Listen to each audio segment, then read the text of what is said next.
welcome back to the DSTHD podcast. I'm joined here with guest Bobby Reynolds. Bobby Reynolds is the director of the Dallas Stars Mckinney Prep. We started the McKinney Prep in August here, and we've had such great feedback. I want to grab Bobby and get him on just to talk about what is McKinney Prep, what is it that they do, the value for the players in the prep school, and what's next for the program. Hey, Bobby, thanks for joining us. Thanks, appreciate it. No, it's been great. Like it's it's a couple months in, and it's a new program. And what the biggest thing is that it's a school. We expect our students to have high education, high values, high everything. So basically, the kids get there at 7 o'clock in the morning. We have off ice activities which includes video sessions, dry land sessions, talks, hockey discussions, nutrition, things like that. Then we go on the ice for an hour and a half, 8:15 to 9:45, and then the kids are in class, just like a normal public school, from 10 to 2:30 in the afternoon with a lunch in the middle. We have a great teacher. We have a great group of kids. That's, I think, that really helps everybody, is that the kids know and understand the process, and that they're all there together. They're all there learning. You actually don't have a team dynamic. It's all that everybody's helping everybody else to get better. Younger kids, older kids. Like we have fifth graders, and we have sophomores in high school. So a wide range of kids, wide age range, but the kids are awesome, and it really adds to the dynamic of the prep school. Yeah, no, that's awesome. There's been some really, really good feedback, which, as a person that's been involved in Texas hockey for, over the past decade, it's tough to get such, great feedback from absolutely everybody in the program. So it's obviously that, you're kind of leading something special up there. Tell us a little bit more about your background. I know you started an academy in Houston, but before that, you played at a pretty high level. You've coached all around the country. Tell us a little bit more about yourself and your background. So my background's I played everywhere and anywhere. So I played at Michigan State for 4 years. I was lucky enough to win a national championship with Michigan State. And then I got drafted by Toronto Maple Leafs, played with the Leafs for short cup of coffee. Played a total of 18 years pro hockey in every level, in every area, in every country. I played in Europe, I played in Germany, I played in Italy, I played in Switzerland. My last end of my career, I played in Houston for the Arrows. And then what happened is I ended up staying in Houston, moving to Houston about 14 years ago. And now the last 10 years I have my hockey, I have a Reynolds Hockey Academy here in Houston. And then I was a hockey director and coached 2 teams here in Houston. So kind of busy, but now that have started the McKinney Prep School, foregoing my responsibilities with the Houston Junior Arrows and just concentrating on the 2 academies, my academy here in Houston and part-time, and then running the school at McKinney. So it's been good. It's allowed me to meet a lot of different people. I get to have conversations with a lot of different coaches, a lot of different things. I played on 3 U.S. national teams, World Juniors, and 2 World Championship teams. So I'm close to USA Hockey guys and coaches, so I get to reach out with them. And I kind of joke around with people that I didn't make $1 million, but I made 1 million friends. So I leverage those relationships and those people that I met over the years and became friends with over the years to kind of leverage it for the kids that I coach, and hopefully in the future help the kids get to a higher level. Awesome.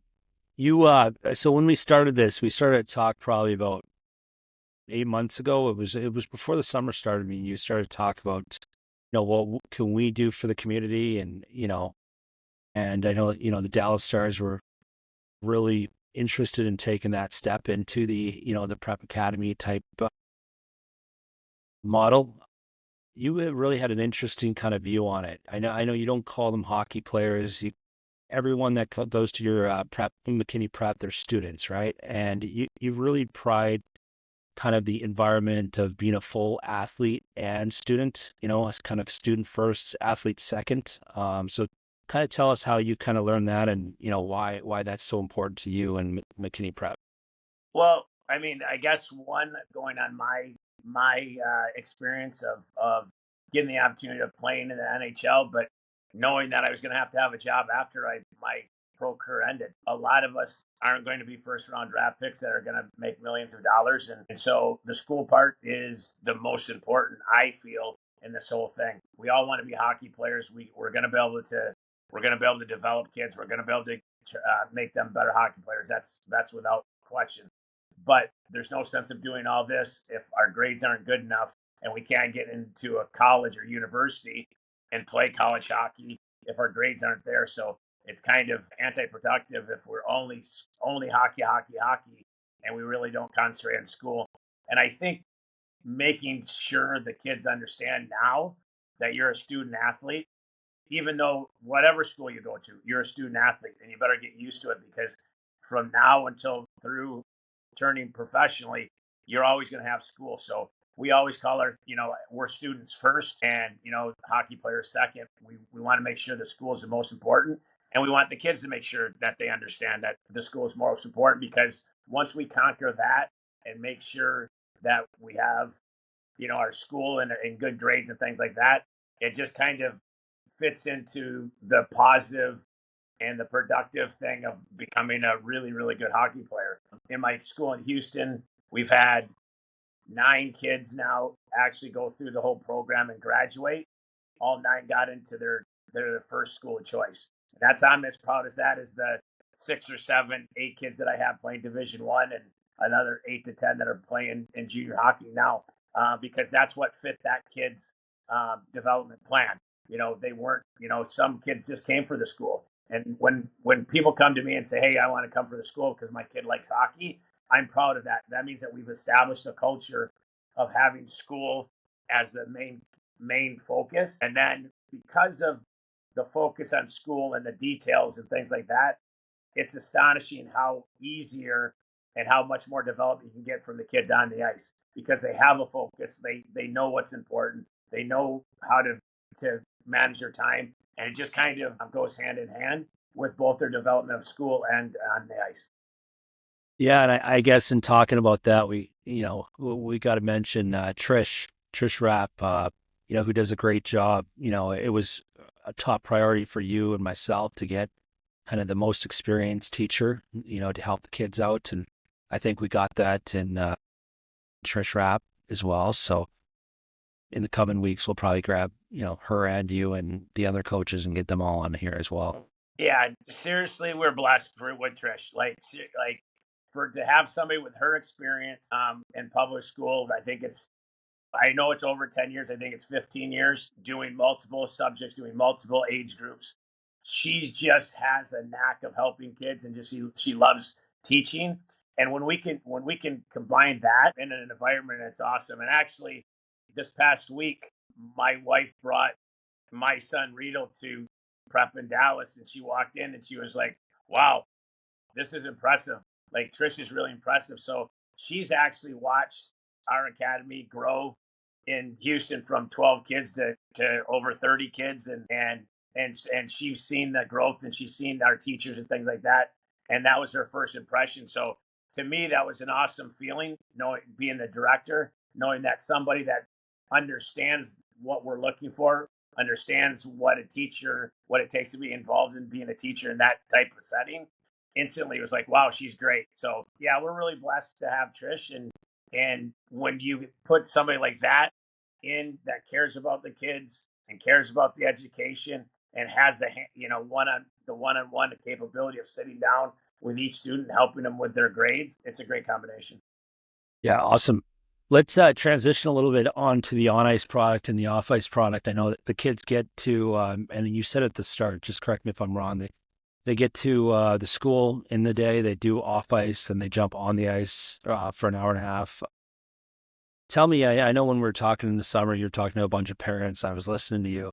You were talking to that. You kind of fit several seasons within one with the amount of puck touches, the ice time that they're getting. The way you structure the ice too is very unique. The overall skill development, station based. Just talk a little bit about the, development as a hockey player as well. So it's in 2 parts, really, the hockey part of it. So if we're going to separate the academic and the hockey part of it, so first and foremost, when the kids, we have an hour, 45 minutes of off ice. I call it off ice because it's not dry land.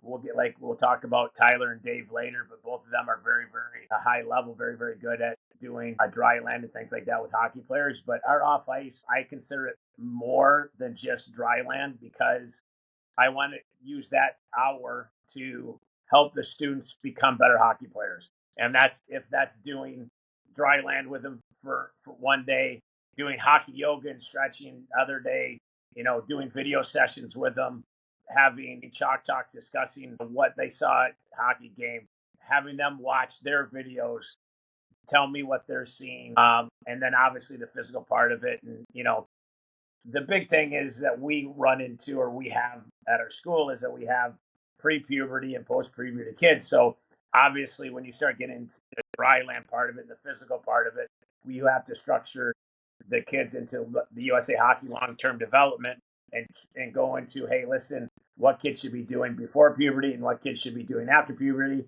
We also have the awesome dynamic of having females in our school. So we also have to fit that off ice to female and male ages and things like that. So that part of it kind of takes care of itself with the off ice, where we really concentrate in the development of the total hockey player. And that's, throughout the long-term development. On ice, again, using USA Hockey, the reps, the puck touches, the repetition. So our thought is that with an hour and a half, it's really, really, it's a luxury. If you kind of think about it, I think we're there 130 days. You almost have 2.5 seasons of ice in 1 year of school. So can you imagine your student or your hockey player that starts in the normal hockey season in August and goes to February? Well, now all of a sudden you have 2.5 years of development. So like for my son, he's, right now he's halfway through his 13U. If I go all the way back to his first year 12U and compare the development, I mean, it's astronomical. So when you start to think that you get 2.5 years of development in 1 year of that, plus you then add the team concepts where they're with their teams, and they get the team concept of it. So they get the individual skills, they get the hockey IQ, they get all that with us on the ice. Then they get to go with their team. So you're really having almost at least 3.5 seasons of training in one season. And the way we do it on the ice is that we split the ice in either 4s or 6s and do it either in age groups or size or ability, which really elevates each kid. And they get to be the mentor some days, they get to be the student some days, and then we just concentrate on one skill in that station. And then we rotate and we go through it, and we get to go around 2 or 3 times. And just the amount of shots and stick handles and backhand passes and skating and power skating and edge work, we get to do all that every day in a station-based thing under the long-term development of USA Hockey. It's fun because you really see the kids. I tell all the parents, and actually I had a parent come to me on Thursday of this week, that there's a big, huge jump of the kids on ice from right now to from the start of the year to right now. All of a sudden it's like, wow, is that my kid? And then there's another jump kind of middle of the year, close to the end of the year of the team season. And then there's a monstrous in the spring. And that equates to 1 season, 2 seasons, 2.5 seasons. And you just see the development and the confidence and the things that we get to do, because we get to do it on a daily basis and they get to do it so many times. They're not worried about changing their skating stride because a coach is watching them. And they know that they're going to get to do it day after day after day after day. So, when you're running like with a team concept, you're working on a passing drill, you get somewhere between 10 and 15 passes in one drill. Well, in one practice, you're going to, and at prep, you're going to do 60, 70 passes, and then adequate that over a year. That's a lot. So we get to isolate certain things and, hand positioning, skate alignment, shin angles, all that sort of thing, because we have so much time with the kids every day. And I don't have to wait 2 or 3 days to get back to practice. I show them something on Monday. We get to do it again on Tuesday, and we really get to hammer in that habit from repetition, and it just exemplifies and accelerates the development of each student. Yeah, and it's funny, right? Like, one of the questions that I would have when we first released this McKinney Prep program, a lot of the parents called me or would email me and talk about, well, my kid's on tier one, there's going to be tier one, tier two players, then there's girls out there.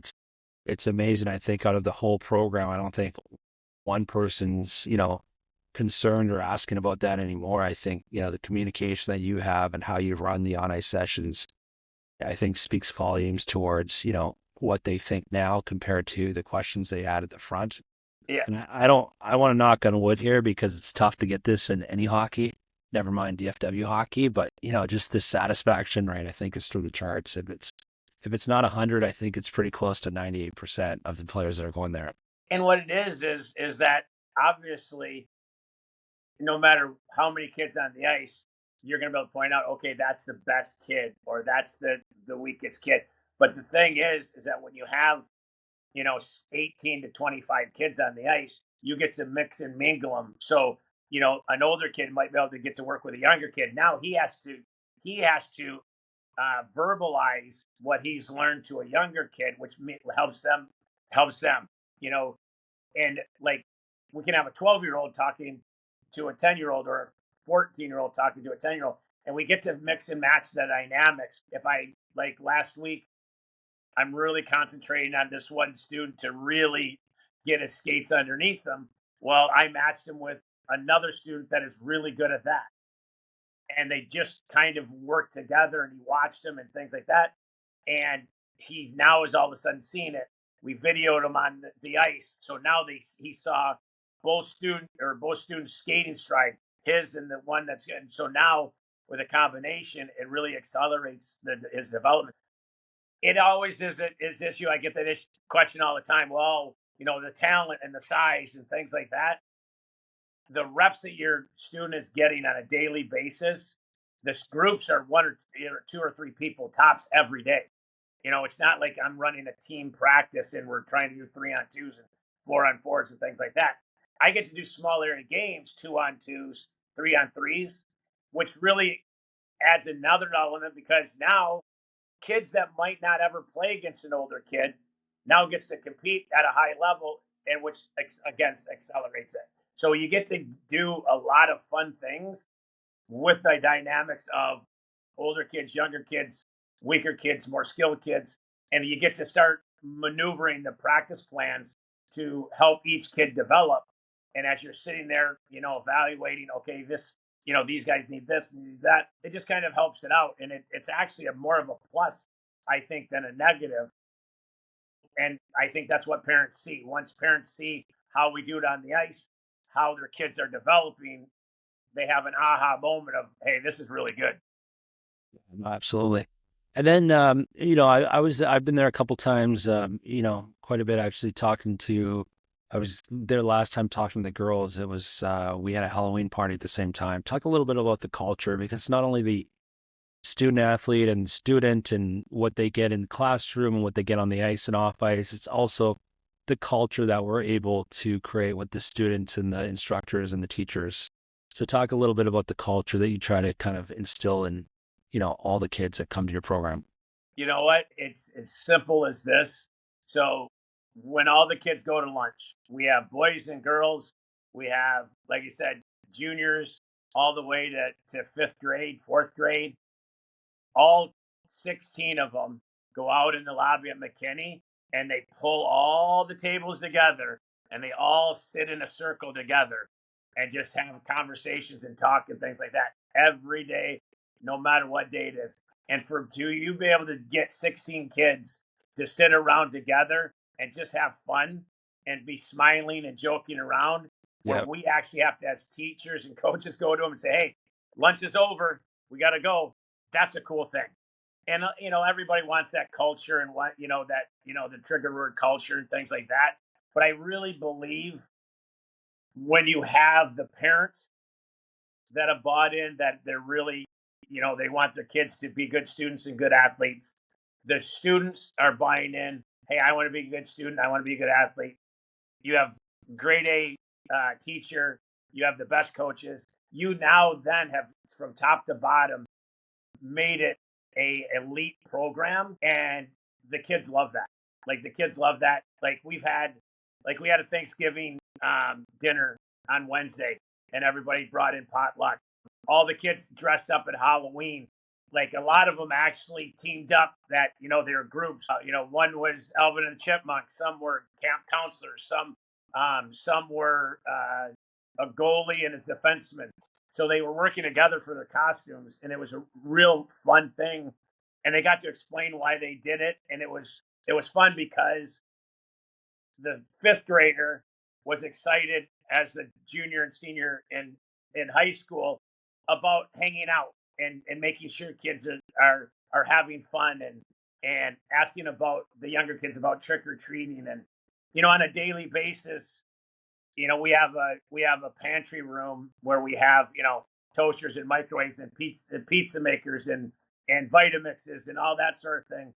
And on a daily basis, you'll see an older student help a younger student make food, or making a smoothie, or helping them do things, or in the classroom helping them with math. Like last week, Ty asked me, could Brady help him with his math, and they were sitting together doing math. One of our students speaks Spanish really well, so they was helping other students with Spanish. It's just a real cool camaraderie with the kids because it's a special place to them. Like every time that I start, I tell all the kids is there's high expectations. You're going to be challenged, but I want this to be your happy place. Like I want this to know that when you walk in here, this is your happy place. And you can, even though there is high expectations, there is a standard to be set. Everyone's still happy and still everybody gets it. That's the cool part of the group. And I've had it for 10 years in Houston, and we've now developed it here in Dallas. And I think, again, it has a lot to do with the family dynamics of the parents and the kids wanting to be high level at everything. Good kids, good families, all the parents are involved. And so when that happens, it just becomes a really, really cool environment to be a part of. Yeah, absolutely. And I know, us at the Dallas Stars, we're all, really excited about the growth and the future of this program and, what's coming next. Tell everyone a little bit before we say goodbye here. I know there's a lot of people interested. A lot of people reached out to you, every week. They can reach out to myself, Mike Salekin, yourself. We have Tyler Fulton. We have Dave Cullum, Trish Rapp reach out to us. And we are allowing people to come in at this semester, start of next semester, if it's the right fit. Is that correct? Yep, actually. So right now we've had interviews with four different families. My guess is somewhere between 4 to 6 new students. We'd love to add students. We'd love to get to a number where we have to talk about adding a second teacher. It would be awesome. But yeah, we're adding at semesters. The second semester starts middle of January, depending on what program you use. More than welcome. Like you said, contact me. Both our email address are on the website. But yeah, we are. I think this is a great alternative where people are now understanding what we're about and what we're teaching and how we're teaching it and what a great program it is. So I think it's a viable decision now to go, hey, in January, I don't want to wait till next year. I want to jump in right now and do it. And so, like you said, we've had 4 families contact us, and we're looking to add students now. Yeah, and I think the whole DSTHD, Dallas Stars Travel Hockey Development, it's all about providing value back to our families, value back to our players, and developing them to their max potential. While we're providing, if it's also developing coaches too, providing for our coaches, developing coaches, and I think this program's kind of checking all those boxes. So it's a program that I'm really excited to kind of digging into in the next couple months, growing it, and also, eventually grow it as we, get to the point, grow it outside of McKinney too, to a different rink. But I think it's awesome what we're doing up there. So thanks so much for all your efforts. And again, we will touch base here soon. Thanks. One last thing is about the the Dallas Stars development. I really think when you have the right people involved and the right idea of what they want to do it, the families see it, the kids see it, they get the value, they get the level of engagement from all the people. And when you get that, it's just a great program. And I think what the Dallas Stars development is doing and really trying to hit all the areas and helping coaches and helping families and helping kids just be better hockey players and getting a really good value for what you're getting. I think it's awesome. So we're excited in part to be part of that umbrella, and I think it's just going to keep on growing. Awesome. Well, thank you so much, Bobby. I appreciate your time, and let's jump back on here soon. Thanks, Mike. All right. See ya.